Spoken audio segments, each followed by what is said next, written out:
भाइयों बहनों और दोस्तों, सबको एक बढ़िया दिन। मैं विश्वास करता हूँ सब लोग तृप्त हैं, आत्मिक भोजन खाने के लिए तैयार हैं। धन्यवाद देते हैं हम परमेश्वर को इस वक्त आज के दिन के लिए कि उसने हमें सुरक्षित रखा है। आमीन। आइए आज के वचन के लिए हम तैयारी करते हैं और इस शाम को परमेश्वर के हाथ में देते एक प्रार्थना करते हैं। पिता परमेश्वर, हम धन्यवाद देते हैं सुंदर दिन के लिए। प्रभु धन्यवाद देते हैं आपकी विश्वास योग्यता से। परमेश्वर, आपने आपके लोगों को परमेश्वर सुरक्षित रखने के लिए, हम जानते हैं प्रभु परमेश्वर इस वातावरण को आप बदल रहे हैं, लेकिन वो जैसे वातावरण बदल रहे हैं प्रभु, आप हमें भी महिमा से महिमा में लेके जा रहे हैं। प्रभु आपने जो कार्य परमेश्वर हमारे जीवन में शुरू किए है उसको आप पूरा करने वाले, हमें भरोसा है प्रभु। धन्यवाद देते हैं हमारे परिवार के लिए, हमारे बच्चों के लिए, हमारे देश के लिए और सारे राष्ट्रों के लिए। परमेश्वर इस घड़ी में परमेश्वर सबसे बड़ी बात यह है कि प्रभु आप हमारे संग हो। मैं धन्यवाद देते हैं आपके आत्मा के लिए जो हमारे बीच, हमारे भीतर रहता है। प्रभु मैं प्रार्थना करता हूँ पिता परमेश्वर, आज जैसे ही परमेश्वर हम उसी पवित्र आत्मा जो परमेश्वर प्रभु यीशु ने हमें कहा था कि मैं आपको अनाथ नहीं छोड़ूंगा, मैं कभी नहीं छोड़ूंगा, वो आज हमारे साथ है। मैं धन्यवाद देता हूँ उस आत्मा के द्वारा। और प्रभु यीशु मसीह, प्रभु आपके उद्धार को हम स्मरण करते हैं, क्योंकि बिना क्रूस परमेश्वर हमारा विश्वास किसी काम का नहीं। प्रभु हम धन्यवाद देते हैं उस क्रूस के लिए जिसके लिए परमेश्वर आपने हमारे लिए बलिदान किया। आपने आपका देह तोड़ा, आपने आपका लहू बहाया ताकि परमेश्वर हम धर्मी बने। परमेश्वर धन्यवाद देते हैं इस रिश्ते के लिए, संगति के लिए प्रभु, जो आपके साथ परमेश्वर हम उसका आनंद लेते हैं। प्रभु धन्यवाद देते हैं आने का समय, यह आने का वक्त, और इस वचन को हम आपके हाथ में सौंपते हैं। उसे अभिषेक कर प्रभु, ये प्रार्थना प्रभु यीशु मसीह के नाम से करते सुन और कबूल कर। आमीन। आइए हम परमेश्वर के वचन में जाएंगे। पहले कोरिन्थियों में वचन 14 में वचन 2। पहला कोरिन्थियों 14 वचन 2। क्योंकि जो अन्य भाषा में बातें करता है वह मनुष्य से नहीं परंतु परमेश्वर से बातें करता है, इसलिए उसकी बातें कोई नहीं समझता, क्योंकि वह भेद की बातें आत्मा में होकर बोलता है। आमीन।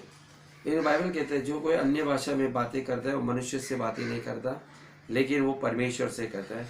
क्योंकि कोई भी इंसान, जब भी हम आत्मा में प्रार्थना करते हैं, किसी को समझ में नहीं आता।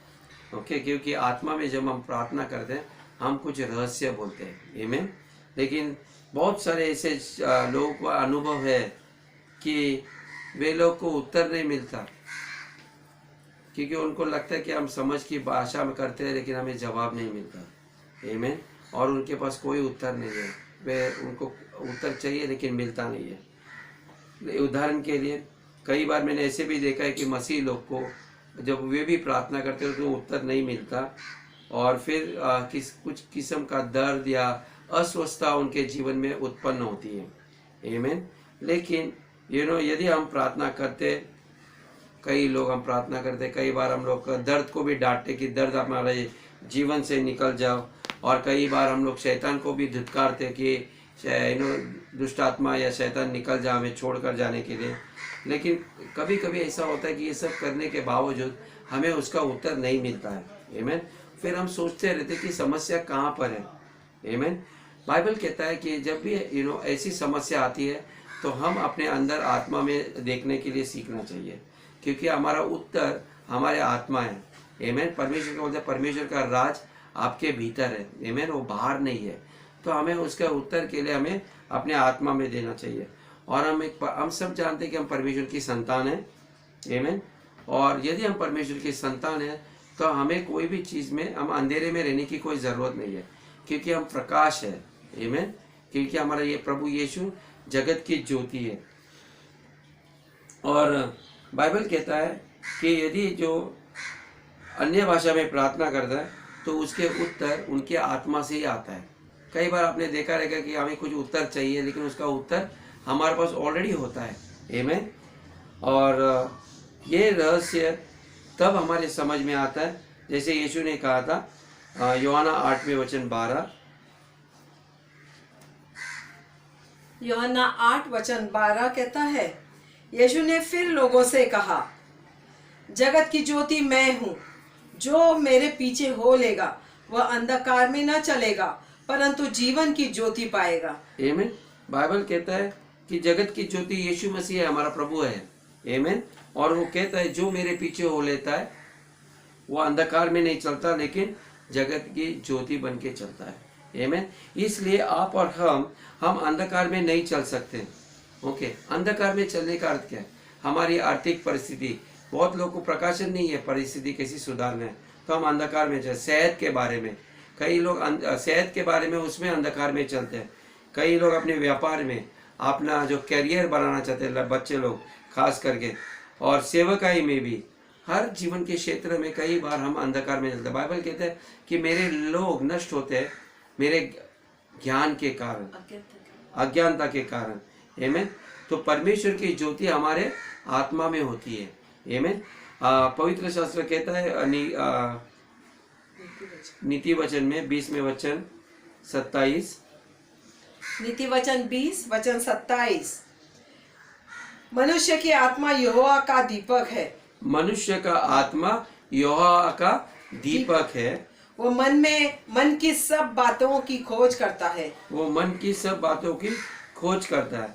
यदि आज हमारे पास अपने सेहत के बारे में कोई चिंता है, ओके, या किसी और की चिंता है, बाइबल कहता है हम अन्य भाषा में हम उसके प्रार्थना करना चाहिए। ओके, कई बार हम बहुत सारे लोग या हम भी हम पवित्र आत्मा से बातें नहीं करते, क्योंकि ये कहता है कि मनुष्य का आत्मा प्रभु का दीपक होता है। आमीन। जो हमारे अंदर आत्मा दिया है वो दीपक है। आमीन। और वही हमारे अंदरूनी देह में वो अपना उत्तर को, यानी कि आपके जो आंसर चाहिए वो अंदर से ढूंढने लगता है। आमीन। इसलिए हम लोग को कभी बीमार रहेगा तो तुरंत डॉक्टर के पास भागना नहीं चाहिए, क्योंकि स्वाभाविक है जब भी हमें कुछ तकलीफ आती है हम डॉक्टर के पास जाते हैं या ऐसी जगह जाते हैं जहाँ पर हमें मदद मिल सकती है। आमीन। लेकिन पवित्र शास्त्र कहता है कि सबसे पहले यदि हमें किसी डॉक्टर को मिलना है तो उससे पहले हमें पवित्र आत्मा को मिलना है। आमीन। और आप अचंभित हो जाओगे कि जब आप पवित्र आत्मा को पूछोगे डॉक्टर के पास जाने से पहले कि पवित्र आत्मा मुझे मदद कर, मैं ये संकट में हूँ, या मेरी ये आर्थिक परिस्थिति है, आप मैं इसमें से कैसे बाहर निकलूं, तो देखोगे कि जल्दी से जल्दी आप कुछ मांगने से पहले आपको उत्तर आने लगता है, या कोई सामने से इंसान आपके लिए मदद के लिए आएगा। आमीन।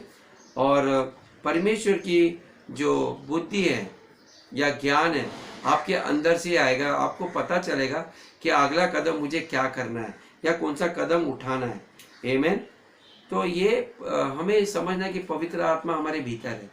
जब भी आपको उत्तर आता है, अचानक आपको आंसर मिलता है। कभी कभी हम सबको पूछते हैं क्या करूं क्या करूं क्या करूं, लेकिन उत्तर तो आपके पास ही है और पवित्र आत्मा बोलता है ये करो, देखो ये हो जाएगा।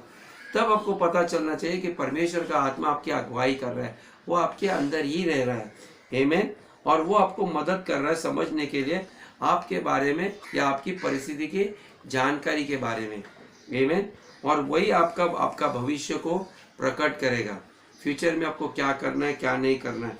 और वो आपको हर मार्ग में, आपको हर कदम कदम पे आपको बताएगा कि आपको क्या करना है क्या नहीं करना है। आमीन।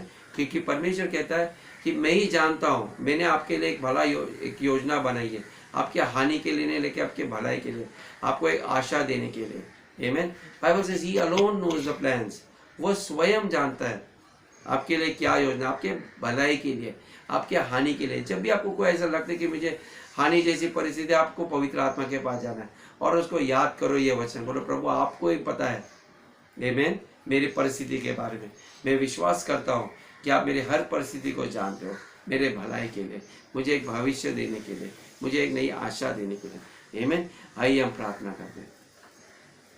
पिता परमेश्वर, हम धन्यवाद देते इस समय के लिए, धन्यवाद देते आपके पवित्र आत्मा के लिए, हमारे मददगार के लिए, क्योंकि आप ही परमेश्वर, पवित्र आत्मा आप ही हमारे मददगार हो, आप ही हमारे परमेश्वर हो, आप ही मेरी अगुवाई करते हैं परमेश्वर। जैसे हम अन्य भाषा में प्रार्थना करते हैं परमेश्वर, मेरे समझ की आंखों की परमेश्वर आप ज्योति देते हो, आप मुझे अंदर से परमेश्वर ज्योति देते हो परमेश्वर, ताकि मैं अंधकार में ना चलूं, क्योंकि मेरे अंदर परमेश्वर, मेरे आत्मा में परमेश्वर की ज्योति है, आपकी दीपक मेरे अंदर जली हुई है।